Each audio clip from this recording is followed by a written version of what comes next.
Hello everyone, I'm Yan, a research analyst here at IFAS, and today I'm happy to be presenting you with the 2022-2023 recommended funds list.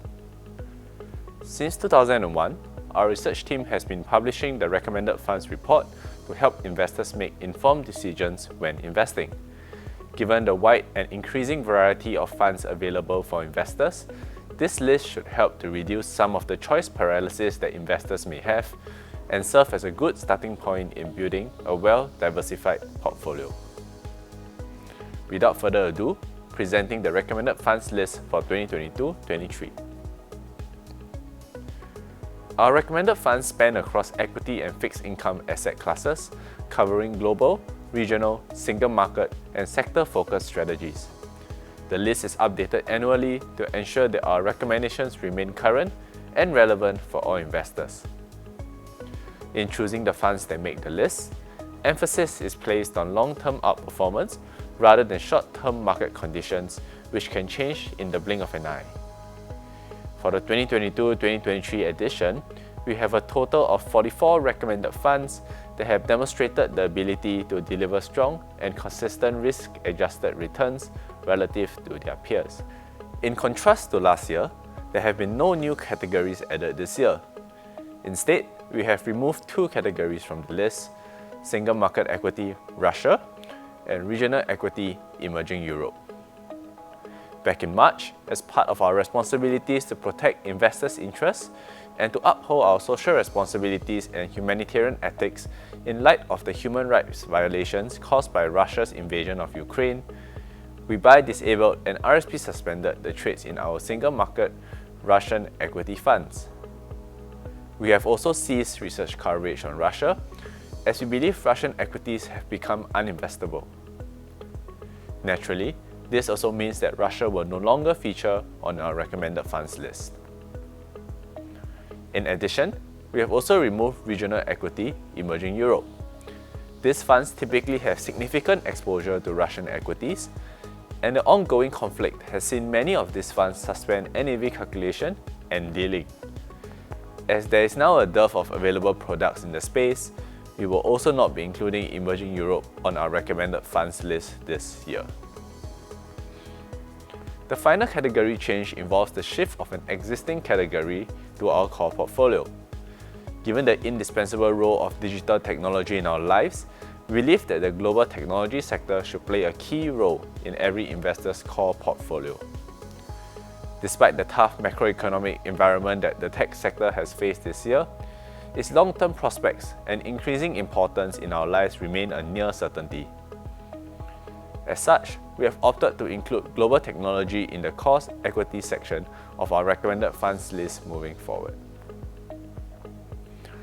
As always, we have made several changes to existing funds within the list. There are 9 changes this year, including one new addition, some of which are in categories that should be of great interest to investors. The first notable change we would like to discuss is in the global tech sector. In addition to moving global tech into our core portfolios, we have also opted to change our recommended fund to the Fidelity Global Technology Fund. The Fidelity Fund has outperformed the BlackRock World Tech Fund over both a 3-year horizon, largely due to their significantly better risk management. We believe that this stronger risk management will be an advantage moving forward, with the global monetary tightening expected to continue. Long-duration assets like tech remain particularly vulnerable, and we think that the Fidelity Global Tech Fund's superior risk management could help them navigate these tough macroeconomic conditions better. We also believe that innovation, and by extension technology, is a global theme, and we like the Fidelity Global Technology Fund for its slightly higher global exposure. Its non-US exposure totals 29.9%, above the BlackRock World Tech's 22.03%.